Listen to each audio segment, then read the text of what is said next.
Okay, I might just get started, and we'll let people come in as they are ready to do so. Feel free to bring in your dinner and eat and watch as you please. It's not a problem. Okay, so welcome to our session, Hepatitis B screening, clinical and practical strategies for the general practice team. Thanks for joining us tonight. Um, We'll get started. In the first, I'd like to do an acknowledgement of country. The Northwestern Melbourne Primary Health Network would like to acknowledge the traditional custodians of the land on which our work takes place, the Wurundjeri Woiwurrung people, the Bunurong people, and the Wathaurong people. We'd also like to pay our respects to elders past, present, and emerging, as well as pay our respects to any Aboriginal and Torres Strait Islander people in the session with us today. Just do some housekeeping rules for tonight's meeting. You will all be automatically muted. Please ask your questions via the chat box during the meeting, and also feel free to, at the end of the session, we will have some time for questions. So feel free to also unmute yourselves and ask questions in that format if you feel that you would like to do so. The session will be recorded, and we'll send you the recording at the end or in a couple of weeks' time, along with the slides and any other resources you may need. Please make sure as well that your name is registered so we can mark your attendance. Your name should match the name you registered with so that we can do the certificates. Here is how to change your name. So firstly, you would have to click on participants. Make sure that you click the three little dots next to your name and click on rename, and then type in the name that matches. And also, if you have any questions, you can send a message to Michaela, who's Northwest Melbourne PHN Education, and she can help you out as well. Okay, so for tonight, our speakers, I'd like to introduce firstly Megan Grant, a viral hepatitis educator. She's part of the Victorian Department of Health. She educates health professionals about hepatitis B and C and supports them in delivering best practice viral hepatitis prevention, testing, and treatment and care. Megan is a registered nurse with extensive experience in public health, concentrating mainly on sexual health and bloodborne viruses. She is passionate about improving the health of marginalised communities, and she has worked in public hospitals and sexual health centres, as well as community and remote settings, supporting clients with complex social and medical care needs. Megan also has experience in policy review, research, education, partner notification, and contact tracing. And Megan will be providing a clinical hepatitis B crash course. Our next speaker will be Natalia Road. She is a GP researcher and medical educator. She's passionate about quality improvement in general practice.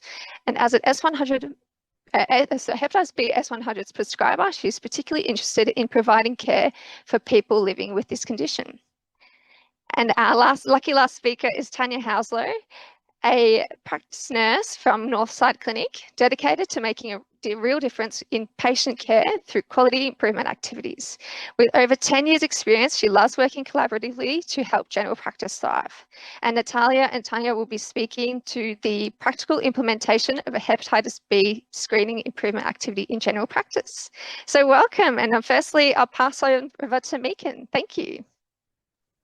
Thank you. Sorry, mine was really long-winded. I just realized that mine's really self-important. Anyway, so I will share my screen. So as Abigail said, I'm just sort of providing more of the clinical overview before Natalia and Tanya talk about more the practical element of how to put it into practice. And just keep in mind, I often do this one. It really is a crash course because I do hepatitis B over about 2 hours usually. So I'm really just trying to give you the real basics and the stuff that you need to know mainly about screening. But please let me know if you've got any questions.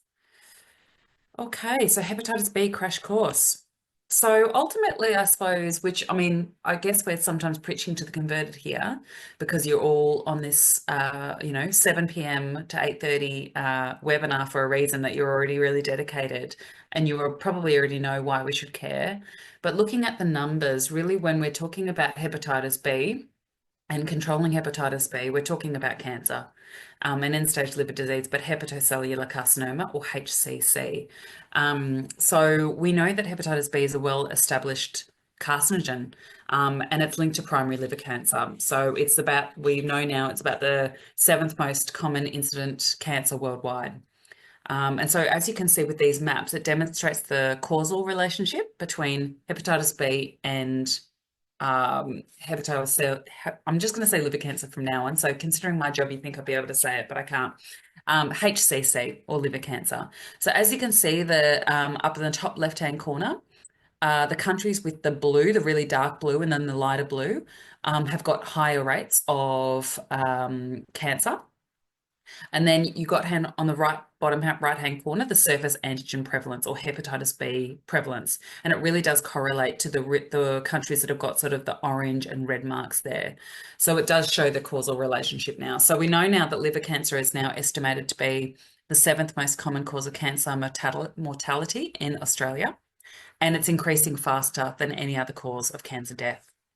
And in Australia, it really does depend on where people live. So it's really variable according to the region. So in northwestern Melbourne, Western Sydney, Central and Eastern Sydney, the NT and Southwestern PHNs, we have higher rates of liver cancer. And again, that correlates really strongly with the rates of hepatitis B. So the 5 PHNs with the highest liver cancer rates also have above average prevalence of chronic hepatitis B. So northwestern Melbourne, Western Sydney, again, I said the same thing for liver cancer. And then also Central and Eastern Sydney, the NT, and Southwestern Sydney. So it correlates really strongly with the rates of hepatitis B. So ultimately, that's when we're talking about hepatitis B, we're basically talking about liver cancer prevention. So some nice juicy livers tonight for after dinner, I'm hoping. So this is the progression of liver cancer, or liver disease, sorry, I should say, if we don't do anything about it. So if there's no intervention, this is what happens over time. So ultimately, this is the progression of liver disease. So chronic hepatitis can cause inflammation. And so what can happen over time is that with that chronic inflammation happens scarring. So the first stage of scarring is the fibrosis. And then the last stage of scarring is called cirrhosis. And then what that can lead to ultimately is either end-stage liver disease or liver cancer. So what we can see there on the left-hand side is a nice, big, smooth, pliable liver that allows all the blood to go through it and do its really important 500 jobs that it usually does. So it's really, if we put it on a plate, it'd be like a piece of jelly and really wobbly and smooth. Whereas the one on the right, it's shrunken and nodular and stiff and atrophied, and it's not going to allow lots of blood through there. So it's got probably, the one on the left has got lots and lots of healthy liver cells, and the one on the right has got lots and lots of dead liver cells, basically. And it's not going to allow any blood or less blood flow through to do lots of jobs that it needs to do. So that's when we see patients starting to have lots of liver disease symptoms. That's a bit of a visual for you. So again, looking at liver cancer in Australia, what we can see here is that it's a significant health concern, and the number of deaths from liver cancer has been increasing. So, so this is the stats from 1982 to what we've got is about 2019. As you can see here, for both men and women, but mainly men, we've got increasing amounts of liver cancer in Australia. This is the survival rate in Victoria, so very specific to us in Victoria. And as you can see here, liver cancer has got the 5th lowest 5-year survival rate. So it has increased. So it looks pretty dire, and it is, but it actually has increased from around, I think it was, 6% in about the 1983 to 1987, and we're all the way up to about 28% at the end of 2022. So if somebody's diagnosed with liver cancer, about 28% have got, a very, very low 5-year survival rate. So this is where it's all avoidable as well. So if we catch liver cancer early, it's very attainable to remove those tumours, but it needs to be quite early. So with liver cancer diagnosis, obviously there's lots of challenges, and with all of you guys in not private practice, but in GP land, I can understand why. So there's lots of competing priorities, but we also know that we've got low rates of diagnosis of cirrhosis. So we're not fantastic about picking up cirrhosis in its early stages. But obviously we've got competing priorities when working with patients with multimorbidity. And there's also a delayed diagnosis of the actual HCC. So when it's very asymptomatic in the early stages, and even with clinical examination, investigations might not actually detect early abnormalities. But there's also a low awareness of the survival benefit. So if we pick up HCC early, it's very, not very easy, but it's much easier to resect that tumor, or there's lots of other therapies that can happen with a very high chance of long-term survival. But unfortunately, that's not what's happening. We're getting people quite late in the HCC diagnosis.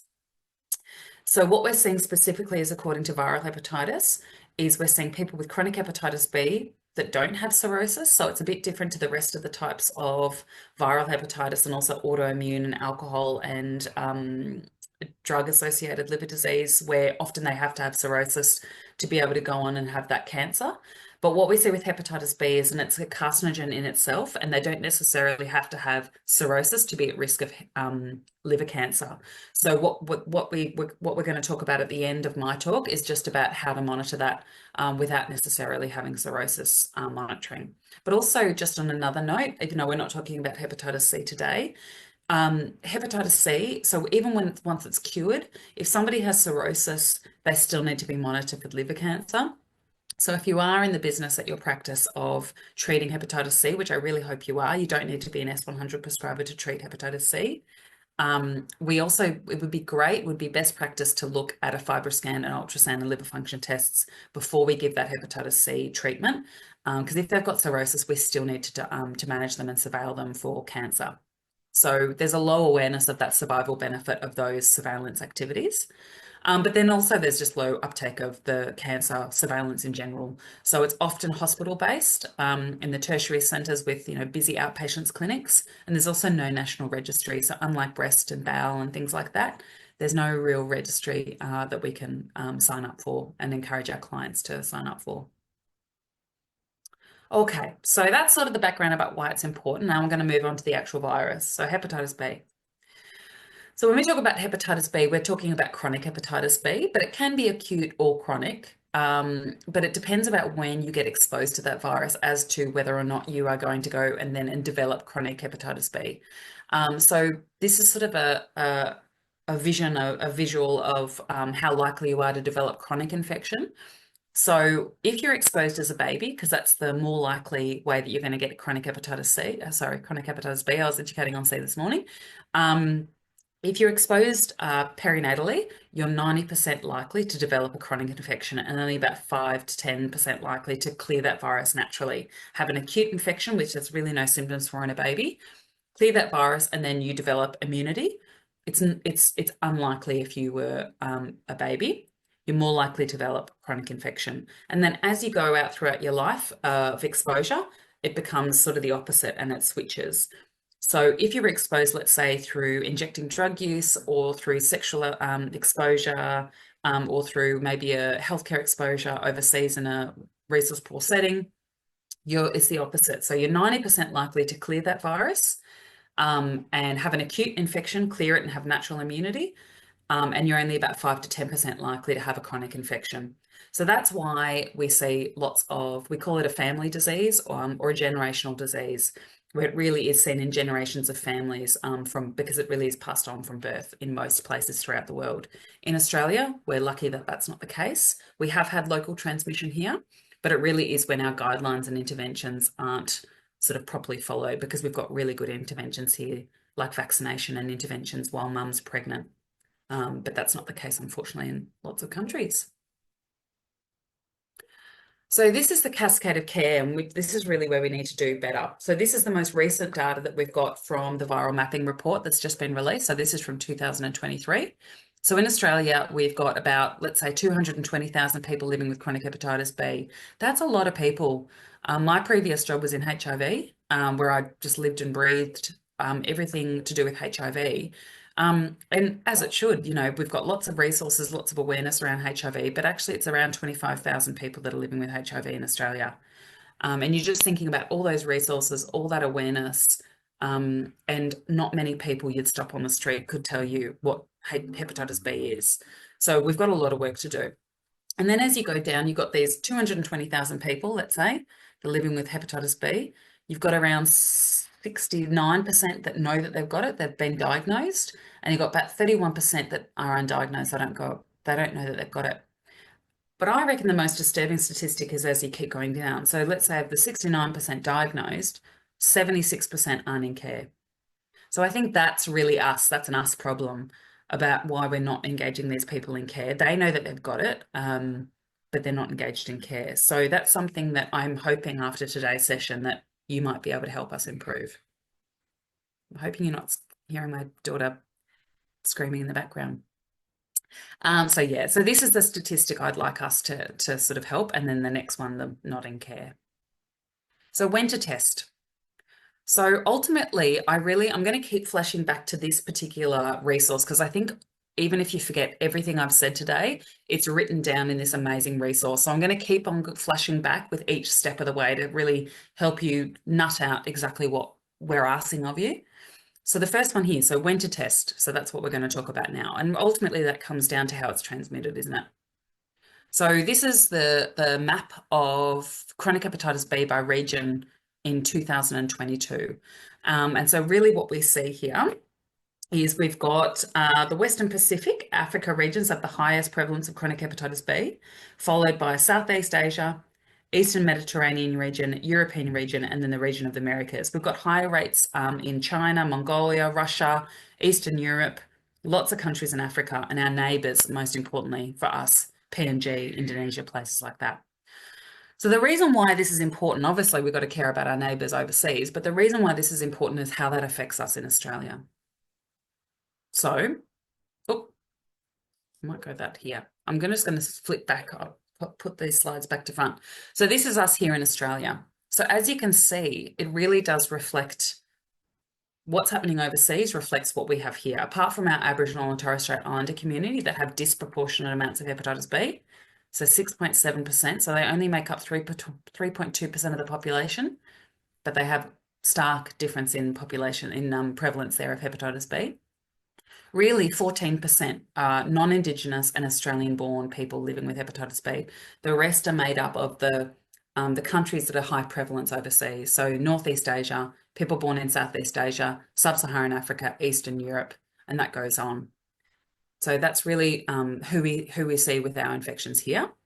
So going back here, I'd really encourage you to look at the data that's coming out of the mapping report, which we'll link to when you get sent these, but it really depends on where you are. So this is a bit of a heat map. So it's got the prevalence in the first column, the treatment, so the proportion of people who receive treatment, but the care. So the most important one is the first column and the last column. So we want to maintain people in care, even if they're not on treatment, we want them in care. And so you can sort of look at your PHN and sort of determine what's happening based on the people in your area and see whether you really need to ramp up access. All right. So transmission. So as I said, the main mode of transmission is mother to child transmission. So that's really where we see most infections happen because of what I talked about before. So obviously there's blood exposed there, but it's also that babies are just more likely to get that chronic infection if they're exposed, unlike if they're exposed as an adult with the rest of the transmission routes. So that's the main one. So in Australia, we're really, really lucky to have really good guidelines, which again are listed at the end of my presentation. But we do certain things. So vaccinations at birth. So vaccinations at birth and in the first sort of 4 months of life here. And then catch-up vaccinations if for some reason that baby didn't receive those vaccinations. But then we also give the human immunoglobulin vaccination, almost like a PEP, a post-exposure prophylaxis of that baby. So if we know mum's got hepatitis B, we'll give that baby the immunoglobulin in their tiny little thigh when they're born as well. And that sort of protects them while the vaccine's starting to work. But the other thing we do is monitor mum. And so we monitor mum and monitor her viral load.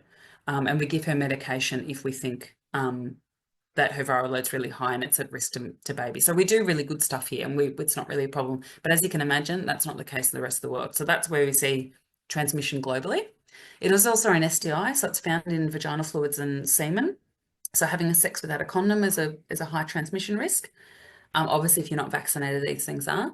So contact with blood is another thing. So on the right, there is all the different ways that we might come into contact with blood, but also remembering their blood has to get in contact with our blood. It can't just magically happen. So if blood gets spilled on my skin's an amazing barrier. It'll protect my body from the rest of the world.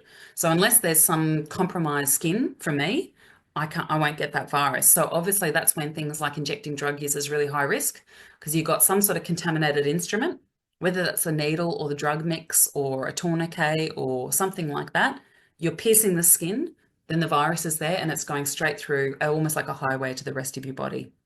So that's why that's also really high risk. Things like razors and clippers and toothbrushes, as you can imagine, not every transmission risk is equal, created equal. So you've got the perinatal transmission at the top, sex without a condom, things like injecting drug use, and things like a toothbrush is way down here. I'm not sure many people reuse toothbrushes, but you never know. We still have to do these health promotion messages with our clients. But we are sort of just saying, look, just keep your instruments and razors and nail clippers and everything to yourself because it doesn't have to be visible blood for there to be a risk there. But nail clippers, I don't think we really see much transmission that way, but we want to keep people aware. Then we've got things like kids. Sometimes if there's biting or things like that, we do see some horizontal transmission, but it's not as common. So just as much as we want to talk about how it is transmitted, we also want to dispel myths about how it's not passed on. So putting a barrier method in. So sex with a condom, it puts a barrier between you and the other person. Obviously, vaccination. If somebody's got hepatitis B, we want to make sure their sexual partner's vaccinated. Mosquitoes aren't a risk. It's not found in high enough amounts in saliva. So foods, drinks, cigarette butts, touching, kissing, hugging, sneezing, it's not a risk. What we often see, unfortunately, particularly in migrant communities, is people being ostracized from at the dinner table. So they have got their own chopsticks, their own forks and spoons, their own cups, their own plates, and everything's put aside because they think that that's the transmission route, and it can feel really lonely and really really sort of stigmatizing and pretty lonely. So we really want to encourage people to have food together and come together as a family for meals. Breastfeeding, the benefits of breastfeeding far outweigh the risks. So again, if there's blood exposed, we want to help mum with attachment and seeing a lactation consultant, things like that. But we would want her to continue breastfeeding if that's what she wants to do. Spitting, I often get this question mainly for hepatitis C, but it does come up with hepatitis B. It's gross, it's disrespectful, it's disgusting. It's happened to me lots of times in my nursing practice, but it's not a risk for these viruses. So you obviously want to go home and have a shower, but we don't have to worry about transmission of these viruses. People will sort of say, yeah, but what if there's blood in a spit and it gets in my eye? Of course, absolutely, that's a risk. If it goes into your mucous membranes, that's a potential risk, but we just don't see transmission in that way. Just keeping an eye on the time. So pregnancy, as I said, pregnancy is a really common diagnostic setting because we screen everybody. So it's just to say, this could be a whole discussion in itself, so I won't go into it. But as I said before, we've got ways to prevent transmission. So it's just about following the guidelines. There has been some transmission, unfortunately, over the years, but not too many, luckily. So again, going to the decision making, so how to order the tests. So the most important thing is there's 3 tests: surface antigen, surface antibody, and the core antibody. And they're the 3 ones that really need. It's like a puzzle piece that we want to go together. So if we only order the surface antigen test, so this is the one that lets us know if that person has the virus. So that's well and good. But if you only do that, then you're not going to know if that person's immune and, needs that, they had it in the past. They're not immune, they need vaccination. So I'll just step through each one. So the surface antigen is the one that lets us know, is there any circulating virus right now, i.e. do they have hepatitis B? So if that's negative, there's no circulating virus right now. They don't have hepatitis B. If it's positive, they do have hepatitis B. So that's actually quite self-explanatory. The next one down is the surface antibody. That's a marker of immunity. So if that's positive, usually it won't be positive if the surface antigen is positive. So usually if the next one down is positive, that's immunity. So you either got that antibody from vaccination or you got that through past exposure. And you've cleared the virus, you've maybe had an acute infection, you've cleared the virus, and now you have natural immunity. So you don't have that. But if it's negative, that might mean that you need to consider vaccination. So again, it's like a puzzle piece. The core antibody is basically a marker, like a little white flag that that person might have had it in the past or at the moment. So if somebody's got it at the moment, they'll have that surface antigen up the top, a surface antibody negative because they've got no immunity because they've got the virus, and a core antibody positive. However, going back to this one, it's a bit of a cheat sheet in the middle. I could rack on for half an hour just about interpreting serology because it is really tricky. So I don't want you to feel bad about yourself if you don't understand this. I understand it because this is what I do for a living day in, day out. But if I was only looking at this once every 6 months with somebody that's, got a funky result, I wouldn't know what to do. So there's a webinar that I've got that I can give you at the end that's just somebody talking about this sort of serology interpretation, or you can contact somebody like me or Tanya or Natalia, sorry, to interpret this serology with you. But the big thing that I just want to get you to take away is that you need all 3 tests because we also want to offer people vaccination if they're not immune. So then the next one is, interpreting the serology. Oh, I've sort of just gone there. I forgot that I had that slide. So the first, do they have hepatitis B? Are they protected? And has there been infection in the past or the present? All right, the next one. So if that surface antigen, that first one's positive, then what do we do? So we need an initial assessment. So it doesn't have to be you. So we'd like more GPs and practice nurses if you can get involved to help us with this, because we don't want to clog up our outpatients in the tertiary systems just because somebody's got a positive surface antigen test. I think that this can be done in private practice. Sorry, I keep saying private practice instead of primary practice. So lots of GPs and nurses are co-managing people with hepatitis B, and we'd love that to continue and expand. So we'd like people to go through their results and really help them understand, because lots of people we see and they really don't understand what they've got. So if we can sort of get them educated, that would be great. Please use a translator. So obviously looking at those maps of who we've got, there's not many people that are just born in Australia that've got this virus. So if people have English as their second language, if you can get a translator, that would be really wonderful. And give them resources that are in languages other than English, which we've got lots of at St. Vincent's. Contact tracing is really important. So it's a family disease, as we talked about. So if one person's got it, have a think about in the rest of the family who else might have it. And then we want you to do lots of bloods and some scans for us. So liver health, so liver function tests and clotting factors and all that sort of stuff. Co-infections, so things like HIV and hepatitis B and other things like that. Sorry, hepatitis C. Because if somebody's got an infection like this, they might have another infection that shares the same transmission routes. And we want you to determine where they're at in their infection. Ultrasound and FibroScan. So those funky livers at the front at the start that I talked about, and the FibroScan and the ultrasound is going to help you determine whether or not there's any fibrosis or cirrhosis there to see what we need to do next. And get help. It doesn't need to be on your shoulders. Even we'd love to help you manage it in general practice. So decision making. So this is the tricky part, and I don't want to, I could rack on about this for a long time, but it's tricky. So we don't expect you to know everything about this by the end of this session. But it's just to say, we look at this little squiggleogram and we try and determine the phase of infection. So unlike something like HIV, where as soon as somebody gets the result, we treat everybody. So that it's not simple, but it's a treat all approach. So which makes it a little bit simpler. It doesn't matter what their CD4 count or what their immune system's doing. The evidence now shows that as soon as somebody's got that result, we treat them. It's different with hepatitis B. We sort of look at where their virus is and sort of see what the body's doing with it. So the body and the virus can actually live harmoniously together for quite a long time. And it goes through cycles of living harmoniously with the virus and sort of being in combat with the virus. The inflammation that I was talking about at the start with those funky livers happens with the fight. It actually doesn't really happen too much when it's living peacefully with the body and the virus. So as you can see here, this phase and this phase, the top line is the red line is the hepatitis B virus, and the bottom line in teal is the liver function test, the ALT. That's the fight that's happening in phase 2 or 4. This is when we treat the patient.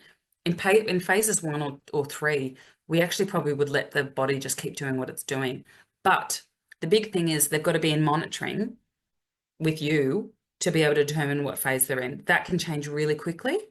6 to 12 months, they might be in phase 1 or 3 for 5 years, and they might just be coasting along. And then all of a sudden, on their next 6 month scan, next month, 6 month LFT, you can see this happening, and it's time to sort of get ready and talk to them about treatment. Presentation. Yeah, all right. Cool. So here we go. Oral tablets, so super easy to take. And ultimately, there's lots of toing and froing about why don't we start people earlier on treatment? And believe me, there's lots of upper talk about that. That one day it might be what we had with HIV, that back in the day, HIV, we only started medication once somebody's CD4 count was below a certain number or something, and then evidence changed and we changed. So who knows what will happen, but ultimately there's no evidence that that's really beneficial for people living with hepatitis B as long as their virus is under control. So at the moment, this is the evidence. It might change. But again, it's about getting that number that's really poor about people engaged in care. That's what we want to help. And then hopefully then if they're engaged in care, we can spot when the body's not doing well with the virus. So adherence to medication is really important. So once they're on it really for a long time. 2 medications, so tenofovir or entecavir, and they're given out for different reasons that I won't go into today. And then the last thing is what we need to do, so provide ongoing monitoring. So we need to have HCC surveillance. So chronic hepatitis B is 6 to 12 monthly checkups because it's a very dynamic disease. As I said, you might be going on for 5, 10, 15, 20 years in one way, and then all of a sudden something happens. So as long as we've got that person in doing liver function tests and ultrasounds and things like that, then we'll spot when there's a problem and we can get onto it super, super early. Bloods, fibroscans and ultrasounds is what we want to do. And then certain groups, which again is in that cheat sheet, have just higher rates of cancer. So that it's outlined really well about who you'd need to pay special attention to. It's things like African males over the age of 20 and things like that, that it's really detailed. Yeah, well, there we go. I was smarter than I thought when I did this a week ago. So yeah, it's obviously everybody with cirrhosis, but then there's a list there of other people to consider as well that might not have cirrhosis, but you've got to surveil them as if they did have cirrhosis, basically. So where are you gonna help us with? So not everybody here that's joining us might be able to treat or might be able to screen. You might be able to help more with adherence to medication. You might be more helping with knowing that somebody's in a high-risk group and encourage them to get a test. Everybody plays a different part, but that's what it's going to take for us to really get on top of this pretty poor cascade of care for Australia's standards. And that's me. So there's some resources here. So for your practice or for where you're working, I've got lots of resources in languages other than English. So you might have already seen the hepatitis B story. So that's now available in 12 languages. So it's pretty much covered most of the highest prevalence groups that are at risk. And it's also in a talking book. So if people don't read their language, they can look at the talking book. It's also been translated into Aboriginal languages. That's in like a Hep B story app.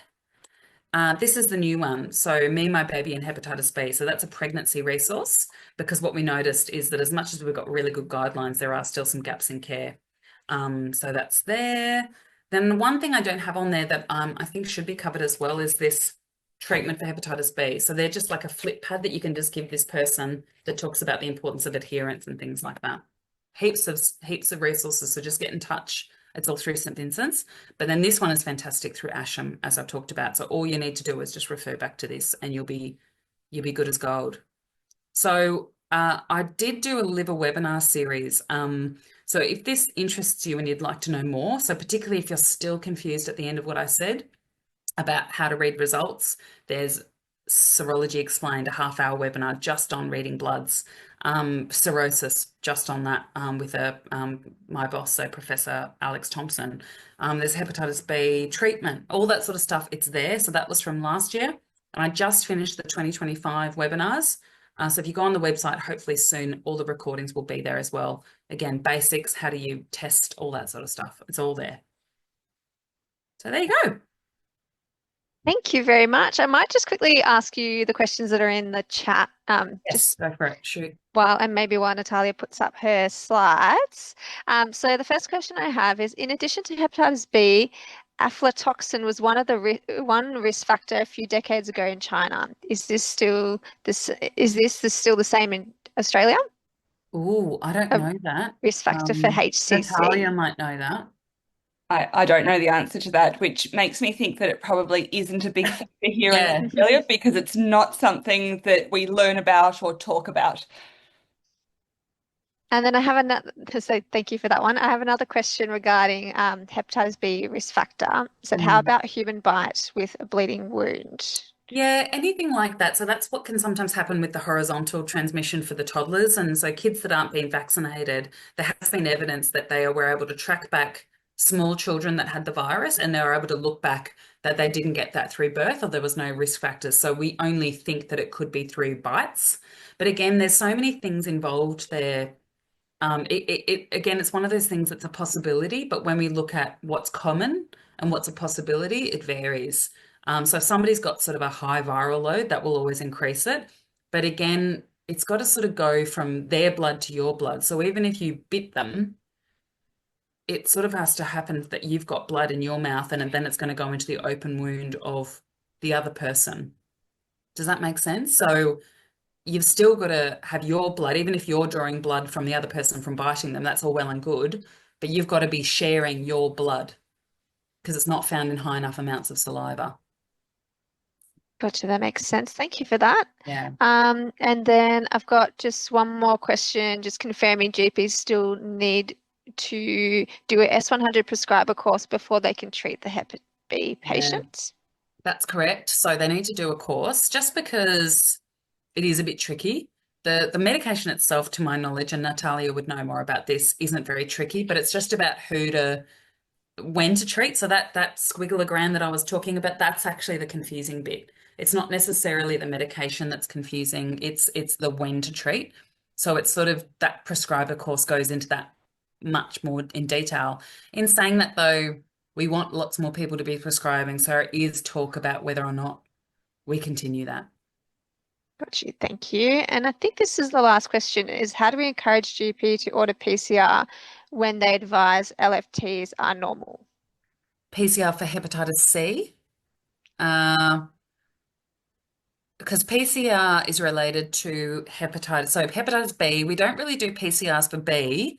So sometimes if what you're saying, I know that it used to be a bit of a problem when I was working, that the doctors would only do the surface antigen because they basically just wanted to know, does that person have hepatitis B or not, where it doesn't give us the rest of the picture. So that's one thing. There's no PCR really with hepatitis B. Okay. That's Oh, definitely yeah. C though.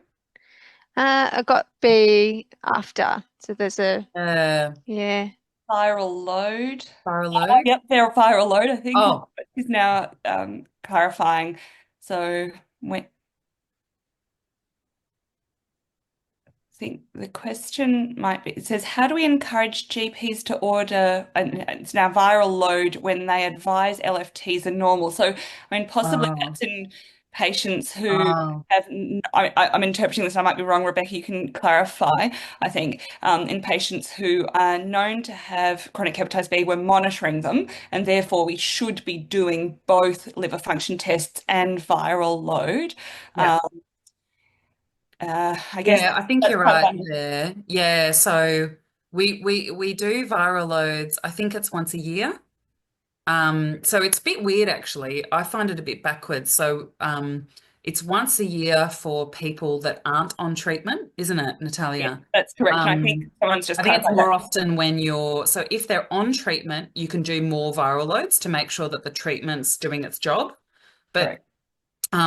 when people aren't on treatment, you can do as many LFTs as you like, to my knowledge. But the viral load you only get to do once a year. Yeah. And that's every 12 months Yeah. specifically. Oh, Yeah. right. Yeah. Yeah, I think. Yeah. Yeah. Okay. Lovely. Thank you very much. And there's one about Medicare here. Medicare may not pay for Hep B viral load. That was regarding what we were just. Okay. Awesome. Lovely. Okay. All right. Thank you very much, Megan. We'll No put worries. to Natalia and Tanya for the next part of the presentation. Thank you. Great. Can you see my screen? Yes, all good. Excellent. So, thanks, Megan, so much for that crash course in hepatitis B, and there may be more questions regarding that later. But now we get to the point of how we as a team in general practice can work together to improve the care of people who are living with chronic hepatitis B or maybe at risk of chronic hepatitis B, and how by doing that we can reduce their risks of developing cirrhosis and liver cancer. So we hope that having learned a bit more about Hep B, you're feeling inspired and motivated to find out how you're doing in your practice regarding management of patients living with this condition, and are you following best practice guidelines, and how could you improve?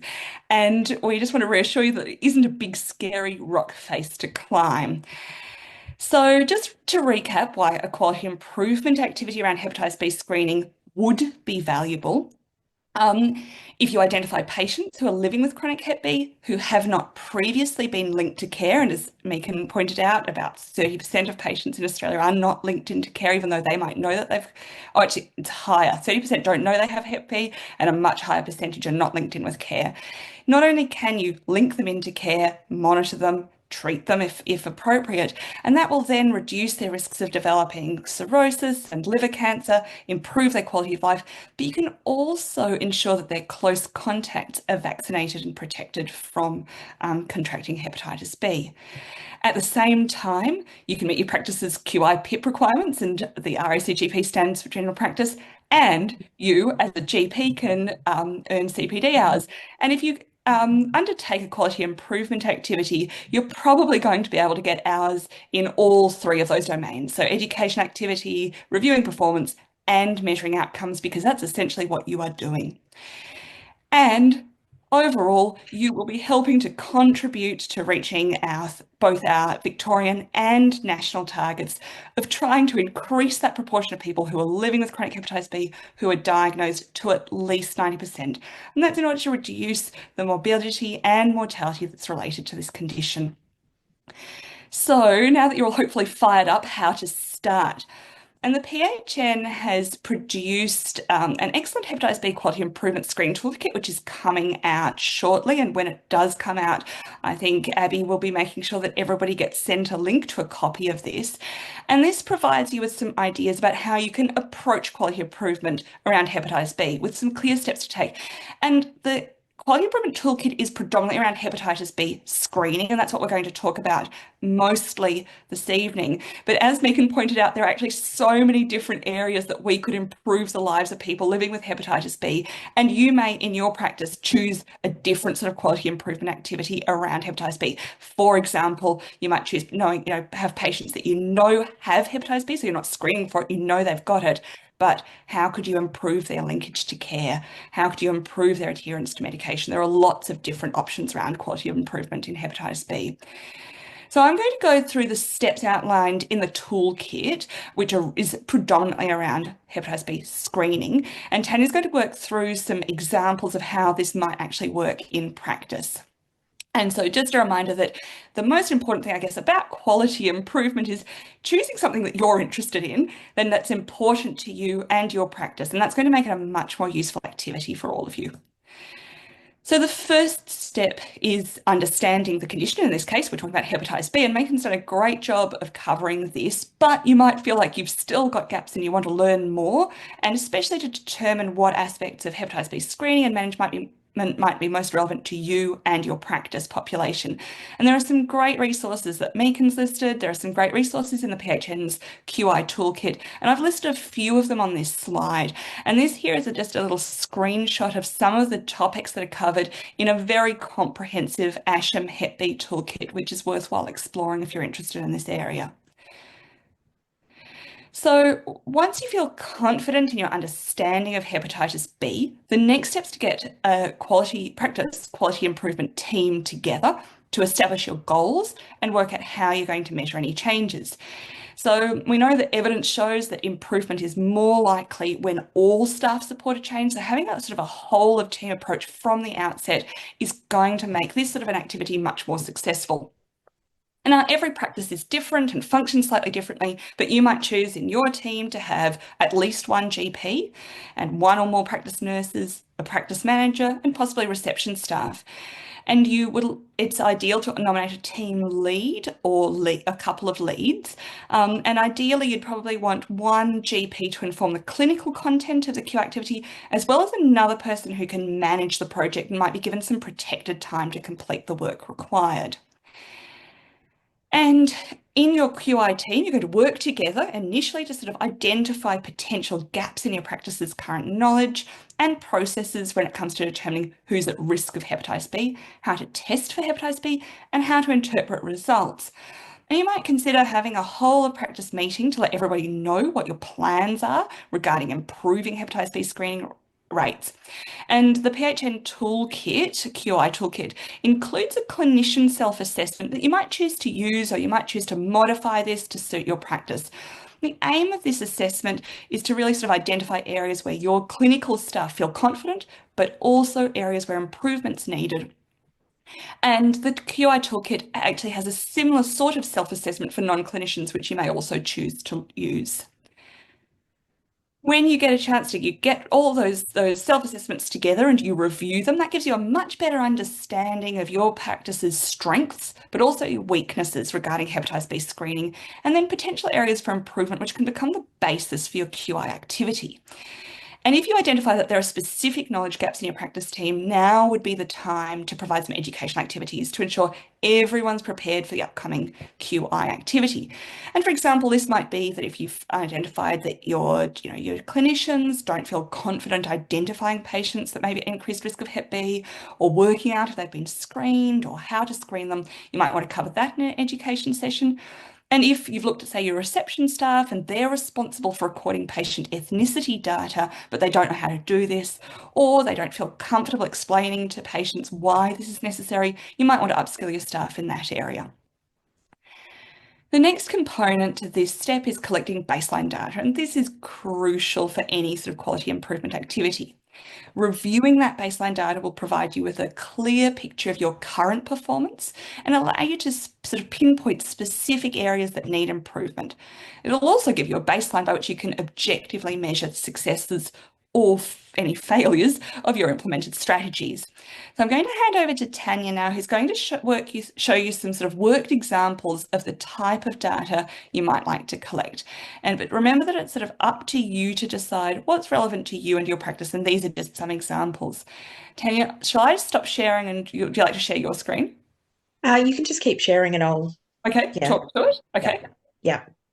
Wonderful. So to begin collecting our data, we want to identify patients with an increased risk of hepatitis B who have both not been screened and don't currently have a hepatitis B diagnosis. And we're probably looking at those patients that don't have any recorded vaccination or immunity to hepatitis B as well. So this is a big list, and this list will be available in the toolkit once it is sent out to you. The best way to attack this is to start small. So pick a group or a risk factor that you feel is relevant to your practice and start there. So, I mean, for us at Northside Clinic, we see a lot of men who have sex with men. So that would be something that would, definitely be at the forefront of every GP's mind. And it is something that we can easily start targeting. In this list, it does mention that one of the population risks is Aboriginal and Torres Strait Islander people. It's important to know that being Indigenous is not actually a risk factor.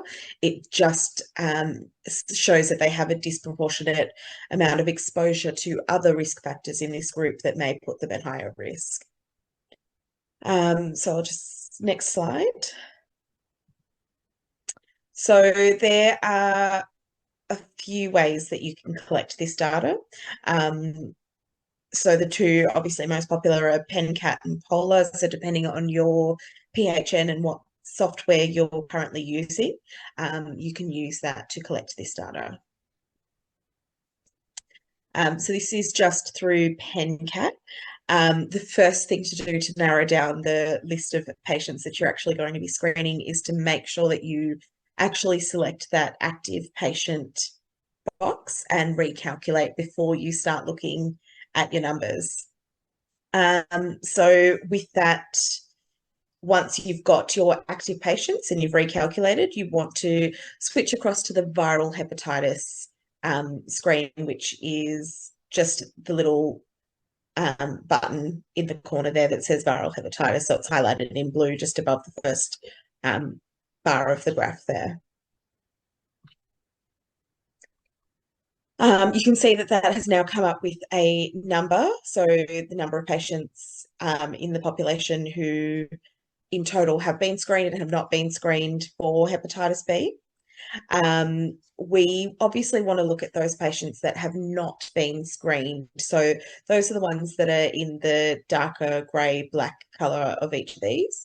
And you can see that it has already filtered them into different risk factors. So whether it's ethnicity, country of origin, whether they're Indigenous, pregnant, or any of the other risk factors. So you can choose to look at all of those together, or you can actually select just one of those and start with that list of patients. So once you actually select one of those sections of the graph, you can then print or you can take out a worksheet, which will actually give you a list of the patients in your practice that are falling into that category. So then you can use that information to start actively screening patients. With Polar, it is a little bit more difficult to access the information, but it is available to you through the liver cancer risk audit. So again, making sure that you're using that checkbox to get the CGP, active patients. So the ones that have attended the practice at least 3 times in the last 2 years is what we're looking for. Once you've got that list, you can then narrow it down by different risk factors, whether they have actually been screened for hepatitis B already, and whether, the number of patients that have actually been screened and whether or not they've actually had the testing done for viral hepatitis. I think that's my last slide. No. So that will then give you the number there. So you can see that these are the people that are indicated where it says yes and it's highlighted there. They are actually indicated to be screened. So they do have a risk factor, but they have not yet been screened. So those are the ones you're then going to focus on when you're doing your actual QI project. So I'll hand back to you, Natalia. Thanks, Tanya. So once you've gathered that initial sort of baseline data, you'll want to record it somewhere, and then reflect on it. Is this sort of what you were predicting you'd find, in your patient population group? Were you surprised by what you found? It might be worthwhile sort of sharing those findings with your practice and having a discussion around this. And then the next step's actually developing the plan for your quality improvement activity. And you want to outline as part of that plan exactly what you're trying to achieve, what you will do, so how you'll go about trying to achieve it, and then how to measure if it's worked. And it's really important to identify who is going to be responsible for each step of this activity and discuss how and when these steps are going to be completed by. The QI Toolkit has some suggested ideas for what you might wish to improve. For example, identifying patients who've never been screened for hepatitis B, improving recording of ethnicity or country of birth to identify priority populations for screening and immunisation, and so on. But of course, you can develop your own based on sort of the weaknesses you've identified through your baseline data collection.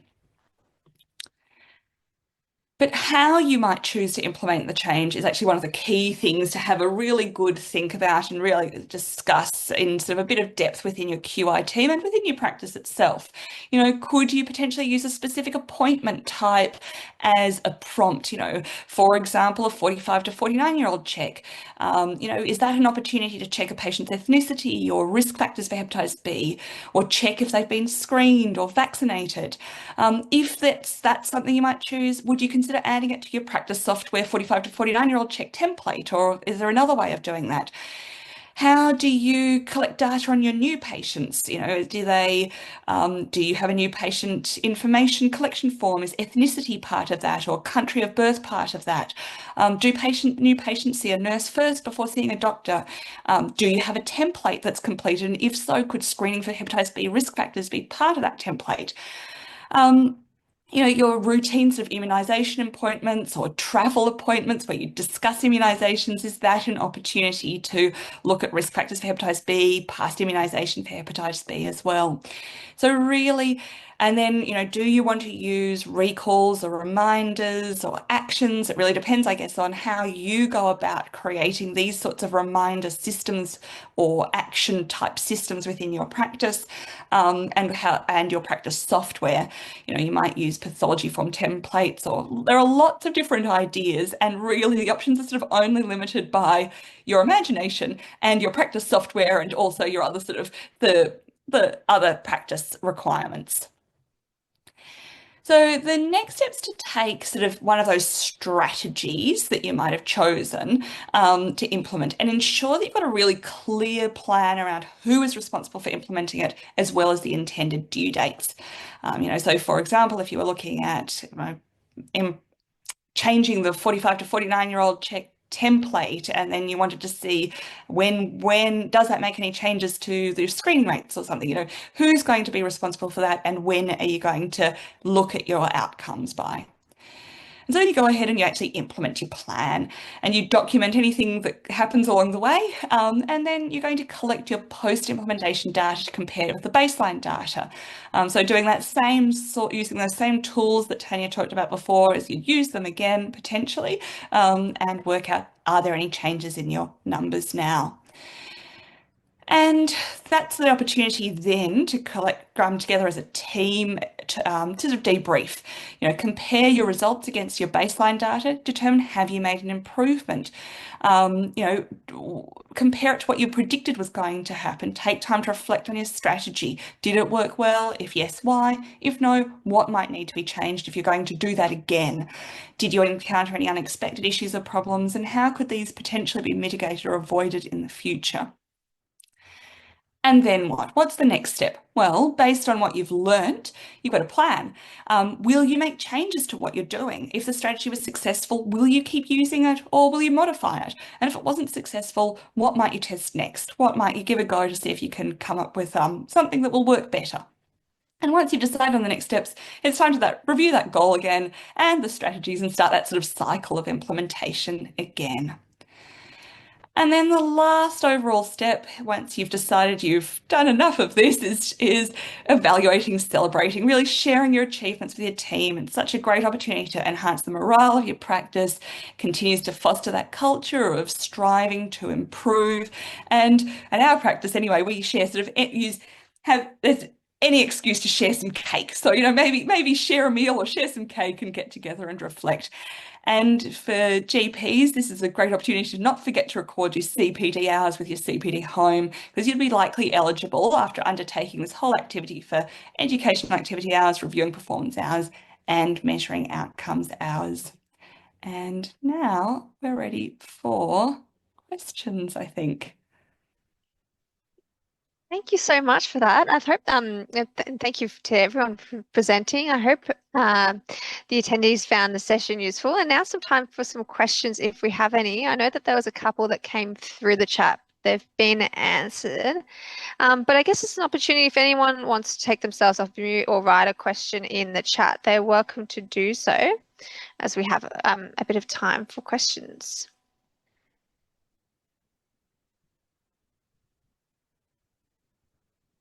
Might wait a couple more minutes, and then if we don't get a question, I reckon we can all finish up early and go have dinner, I guess, if you haven't had a dinner already. And I think something that's just really important to mention is that, there can be a lot to get your head around in terms of, I guess, both hepatitis B and also implementing quality improvement activities in general practice. But there are places you can go to. So people like Megan are really happy to be contacted, I think, for specific clinical questions around hepatitis B. But then it's also really important to know, and don't think I mentioned this, that the PHNs have quality improvement officers, and Abby is one of those.